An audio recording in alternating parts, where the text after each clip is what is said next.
इराणमध्ये एका शाळेवर झालेल्या हल्ल्यात 160 निष्पाप मुलींचा मृत्यू झाला.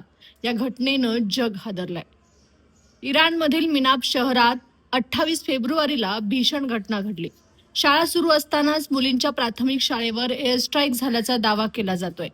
या हल्ल्यात 160 पेक्षा जास्त विद्यार्थिनींचा मृत्यू झाल्याचं इराण सरकारचं म्हणणं आहे. या मुलींचं वय फक्त 7 ते 12 वर्ष होतं. हल्ल्यानंतर संपूर्ण परिसर उद्ध्वस्त झाला आणि अनेक कुटुंबांनी आपल्या मुलींना गमावलं. इराणने या घटनेचा आरोप अमेरिका आणि इस्रायलवर केलाय, पण दोन्ही देशांनी या हल्ल्याची जबाबदारी नाकारली आहे. आजही जगभरातून या घटनेचा निषेध होतोय, कारण युद्धात सर्वात मोठी किंमत निष्पाप मुलांना चुकवावी लागते.